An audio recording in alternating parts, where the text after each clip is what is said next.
Welcome to the Dealing with Goliath podcast. The mission of Dealing with Goliath is to sharpen the psychological edge in negotiation, ethical influence, and high-impact conversation for business leaders who want to be more effective under pressure, uncover hidden value, and build greater connection and business relationships, all while increasing profitability.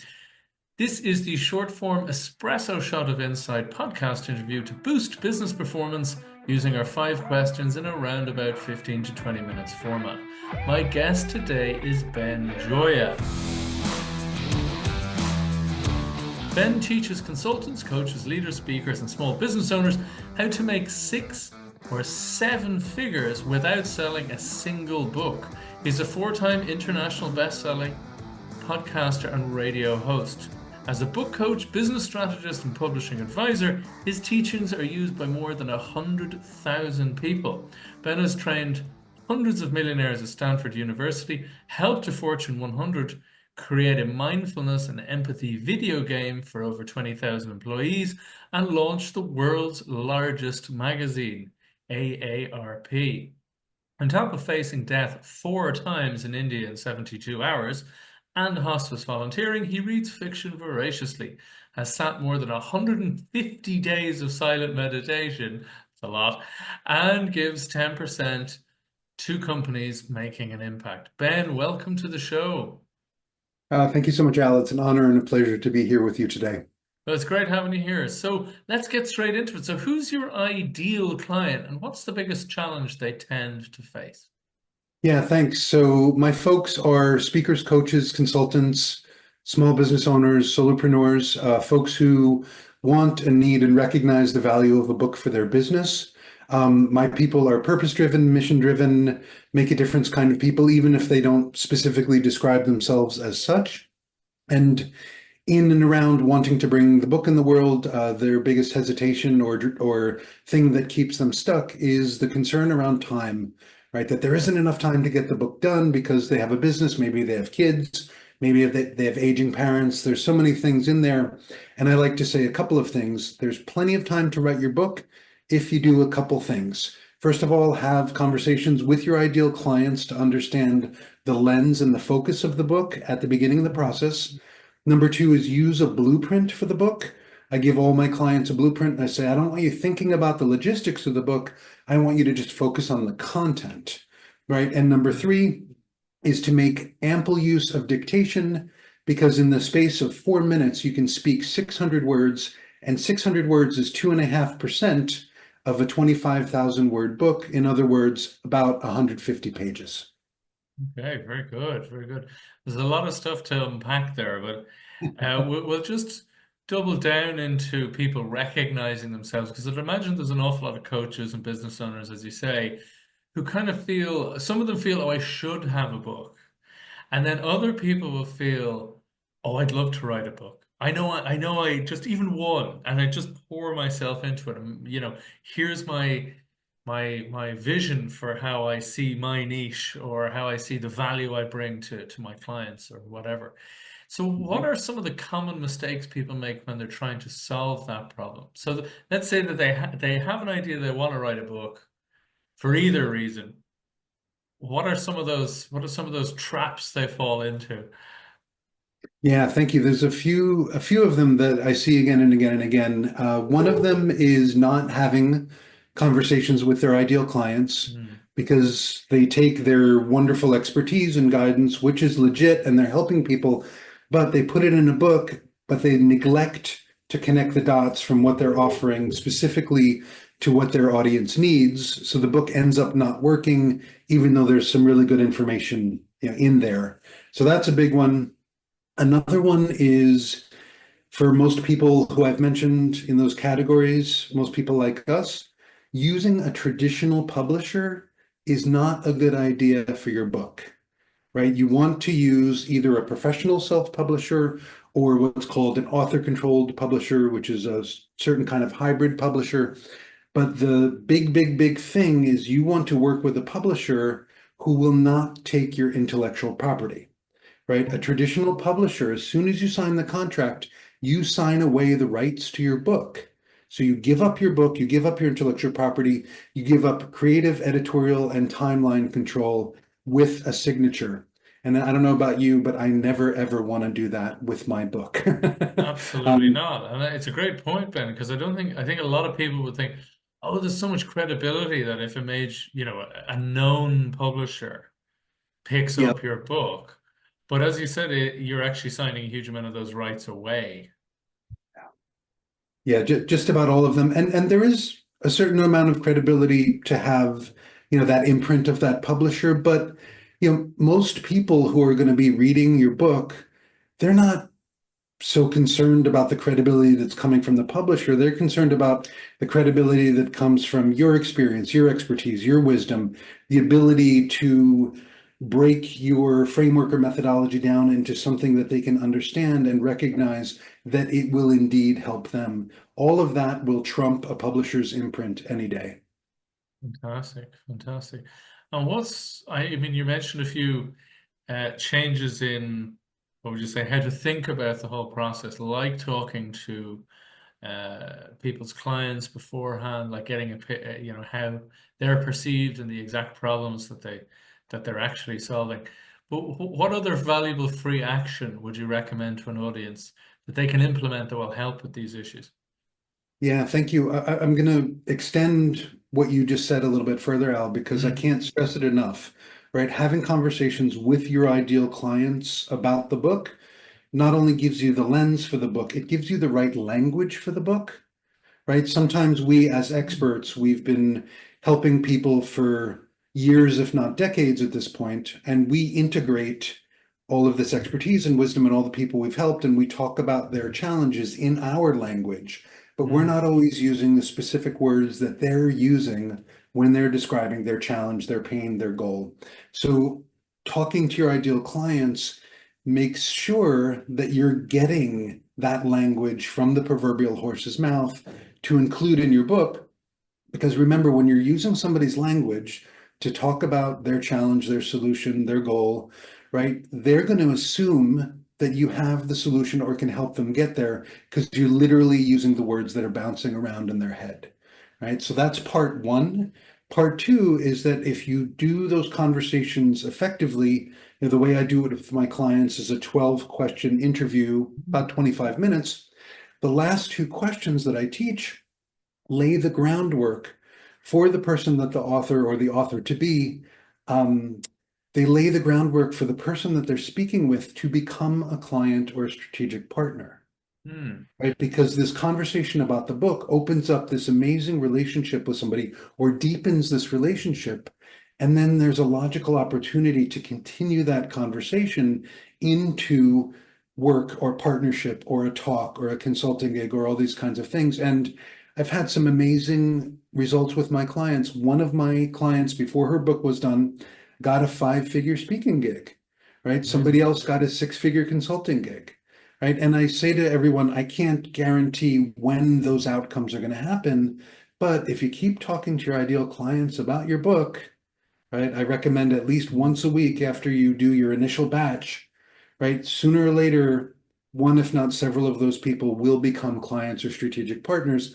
And basically, not only do you get this amazing clarity for your book, but you fund the book writing and publishing process. I love it. So on the one hand, you're verifying that there's what you might call a product market fit, if you want to use that term, that there's an actual need for people for what it is you're selling or what it is you're saying, i.e., writing in this capacity. So that's a good one. So that's making it relevant. But then on top of that, you're actually opening the door for business, as you said, before you've even written the thing. Because that's usually the concern for a lot of people, isn't it? Oh, I can't spend, hundreds of hours as a sunk cost before I get this possibly zero return on it. Whereas you're saying, no, no, no, no, you can actually get return immediately before you've even finished the thing. I have to ask then, in my curious brain, do some people just continually research the book forever and never publish? That's a very perceptive question. One of my clients, several couple years ago, has had at that point, and I think still has, very successful, pardon me, coaching business, already established. So we started this process, And in the first week of doing phone calls, she got 2 new clients. And the next time we spoke, she was like, Ben, I think I'm not going to rush to write my book. And I don't think she's written her book yet. But the method is working, and it works in all sorts of directions. But I love the Yeah. way that you have I love the way that you have a particular format for doing discovery conversations, because I think that's something that a lot of people might overlook, even if they're like, "Oh yeah, I get it. Talk to the clients, makes sense." An awful lot of people just wing it. They just go in and go, "So what do you like about the or what's your business need?" and go from there. Whereas discovery conversations, absolutely crucial, and hugely overlooked. Yeah, I appreciate you saying that. I like to remind people that it's very much a scientific endeavor, right? You want to Mm, have a set of activities that you're repeating over and over again. In my case, my 12 questions. So you can look at 10 calls and see what are the answers among these different people for each of those questions. And then you can look at trends. You can look at repetition of keywords. You can look at where people are emphasizing their challenges or goals. So you're actually looking at statistically significant data rather than just getting a bunch of opinions. absolutely. It's excellent. So that, as I said, there's something repeatable there. It makes it more on the scientific side. Excellent. Yeah. So, what would be one valuable free resource that you could direct people to that will help with this? Goodness. So I have an assessment that I suggest people take at my website, influencewithaheart.com/book success guaranteed. Very Right. And the good. whole idea, yeah, thank you. The whole idea of the assessment, it's 25 questions, could take maybe 2 minutes, but you'll see from self-scoring the answers how well your book will actually work, right? I come from the place not only getting clients before the book is done, as we've spoken about already, but how do you guarantee the book is going to work before you bring it into the world, right? Mm, So this assessment gives a very clear indication of where your book stands, and if it might give you the blessing to sally forth and publish it, and it might say, hey, you need some help, and if I can help you with that, it would be my pleasure. that's excellent. I mean, from that point of view, can you also talk to them and see how to re-engineer it so that it'll be far more likely to be a success for them?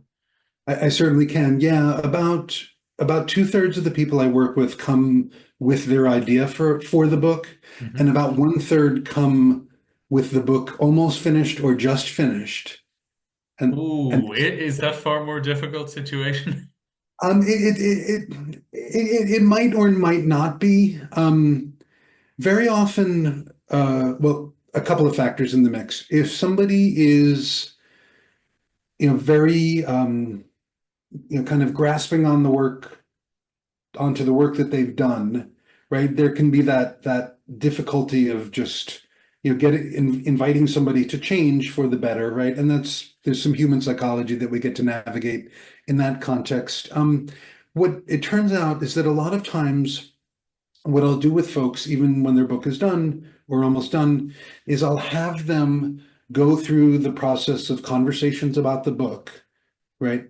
From the standpoint of I'm writing this book, Right. and then from what they understand, then we can re-engineer the book based on their discoveries from the conversations. And what usually ends up happening is that most of the heavy lifting comes in the first third of the book, where we're basically building the case, helping the reader understand that they're in the right place, helping to position the author as the expert, and most importantly, helping the author, by dint of what they're teaching in the book, to debunk the biggest myths and misunderstandings and misperceptions that the reader has. Mm. Right. And this is something really, really important that most people don't get about books, about business books, right? Is that more important than a bunch of information, more important than tons and tons of value. And we want to give value, no doubt, but if you overload people, right? They can abandon the book because they're overloaded, Mhm. or they can get a sense of false closure and think they can do it all on their own, which usually they can't, Mhm. right? They need your help. So the answer in all of this is that you put 80% of the focus, if you will, on helping the reader move from disempowering beliefs to empowering beliefs about the topic, Mhm. right? Show them that they can do it, they or their company or their team or whatever it is. Because if they don't believe that they can do it, then it doesn't matter what information you give them because they don't believe they can do it. Mhm. Excellent. Excellent. That's fascinating stuff. It's fascinating stuff.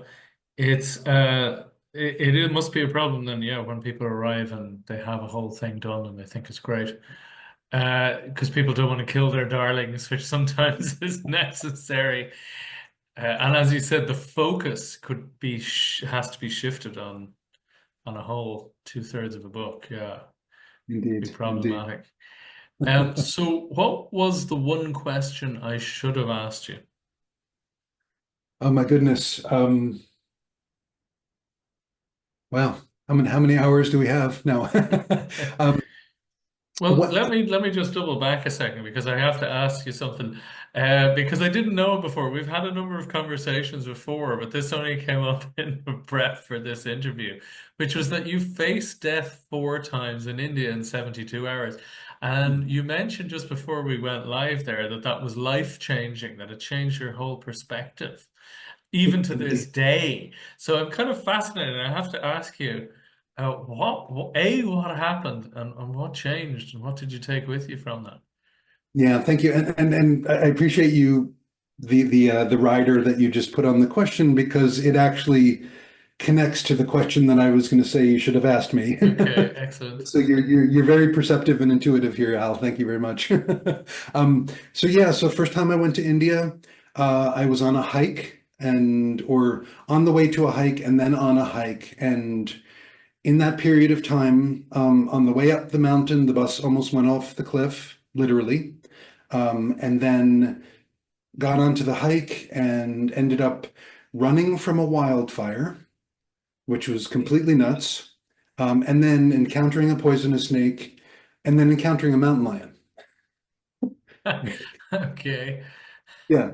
So a couple of things that happened. One was I had no adrenaline left by the end of that weekend. So by the time we saw the mountain lion, I was just like, nah, okay, there's a mountain lion. But when I got my wits back and had a few days of sleep, I just really realized, what a gratitude have for life, like what a gift this lifetime is, even with the difficulties. And I was always a person of service and always wanting to help, but my galvanization towards service and impact just went through the roof. So that was absolutely tremendous. And then where it kind of dovetails into what question should you have asked? Hmm. Um, Leading up to that first time in India, and then after that first time in India, for a good 15 years, I used to do lots and lots and lots of drugs, right? Right. Lots of white pills, white powders, like all the things that, aren't so good. Never thought it was a problem because I always had good jobs and, I launched the world's biggest magazine, right? No problem, no problem. But of course, that stuff catches up. And after that first India trip, I found my way to rock bottom finally after the big drug run. And I said, what do I do? How do I get back on track? And I was like, I know, I'll go back to India.